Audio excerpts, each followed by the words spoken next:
C'est le 3e meurtre d'albinos dans la région. D'abord à Gaïta, et puis à Magou, pas loin. Et maintenant chez vous. Pourquoi? Mars dernier, le chef de la police locale s'adresse aux habitants de Misungwi. À ses pieds, le corps mutilé de la petite Mariam. Cet albinos de 5 ans a été égorgé et amputé la veille par des trafiquants d'organes.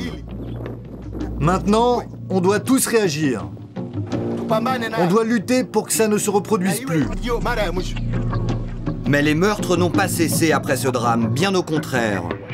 En un an en Tanzanie, une trentaine d'albinos ont été massacrés et une dizaine mutilés, principalement dans les régions en bordure du lac Victoria.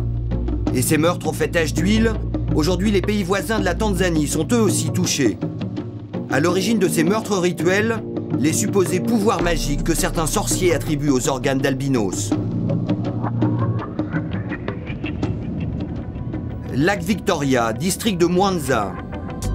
8 mois après la mort de la petite Mariam, nous avons retrouvé sa famille, avec Angelina et Turner, 2 défenseurs de la cause albinos, venus enquêter.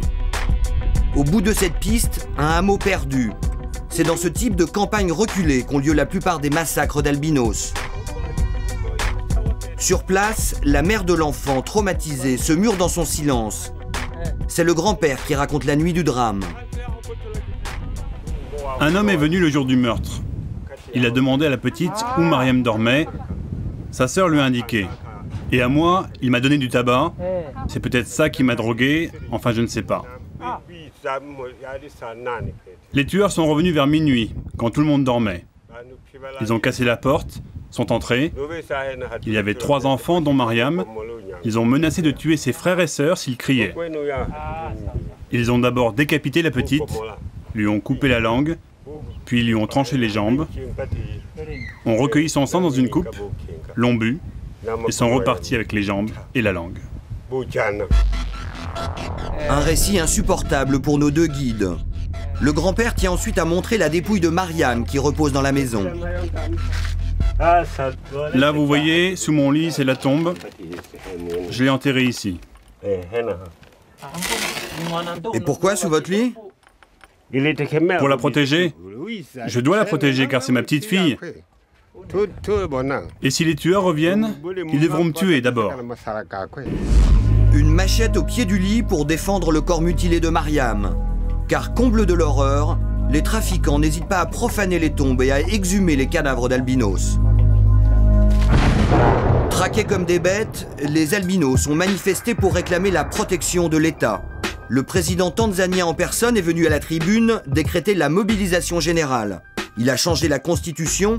Désormais, tout meurtre d'albinos est passible de la peine de mort. Dar es Salaam, capitale économique de la Tanzanie.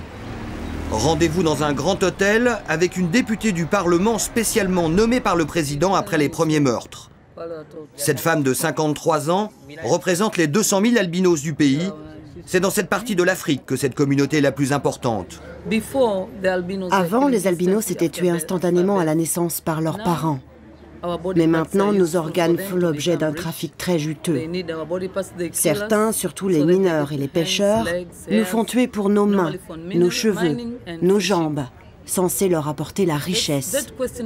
Mais honnêtement, on ne sait pas pourquoi ça se passe maintenant.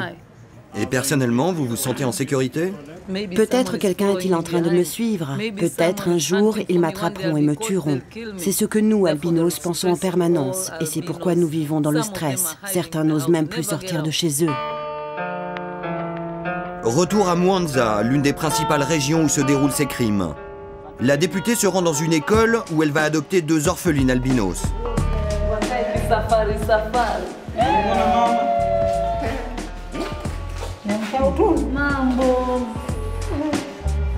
En décembre 2007, le cas de Bibiana, 9 ans, fait la une des médias.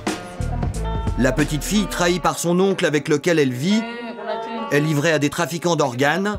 Ils l'amputent à la machette d'une jambe et de 2 doigts.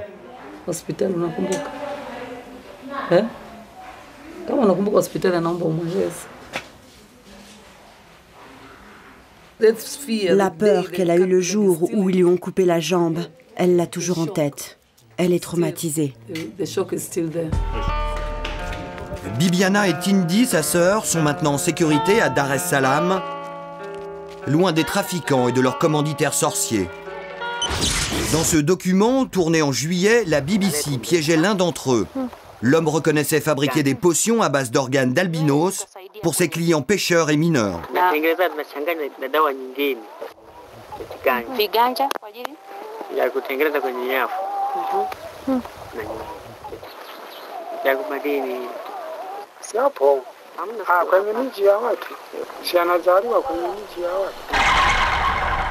Le prix d'un albinos, à peine 2000 €.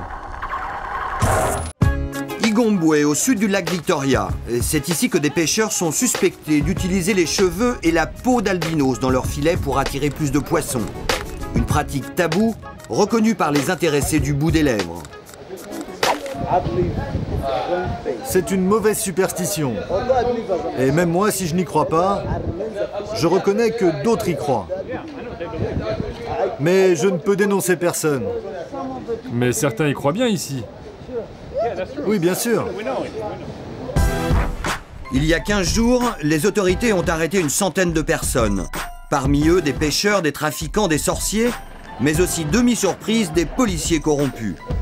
Malgré ce coup de filet médiatique, la justice tanzanienne traîne des pieds. Sur les 30 meurtres recensés, seuls 12 font l'objet d'une instruction. C'est le drame que vit aujourd'hui Aïcha à 24 ans. Victime d'une tentative de meurtre la semaine passée, elle a fui son village pour se réfugier en ville chez sa sœur. Depuis, elle a appris qu'un complice de son agresseur venait d'être relâché. Comme souvent, le trafiquant appartient à la famille. Ici, un cousin éloigné est revenu au village, soi-disant pour demander Aïcha en mariage. Il a insisté auprès de ma mère. Il lui a dit, même s'il y a un autre homme, je veux l'épouser. Je lui ai répondu, je ne veux pas me marier. Puis mon frère est venu et l'a mis dehors. Le lendemain soir, il est revenu. Je sortais du salon pour aller à la cuisine quand je l'ai vu avec une machette.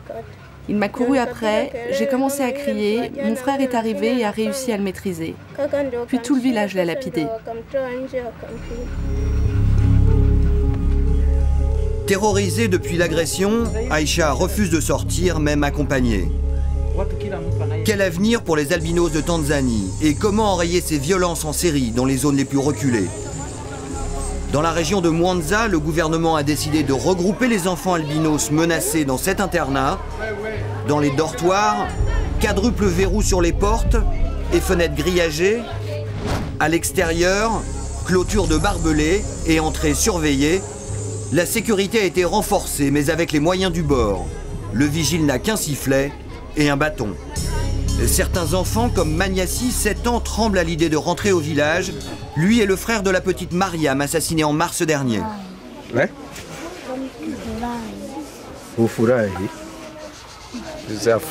Il a peur. Ce dimanche, l'internat ferme ses portes pendant 1 mois pour les vacances scolaires. Les enfants n'auront pour seule protection que leur famille. Les albinos tanzaniens avaient déjà le soleil comme ennemi.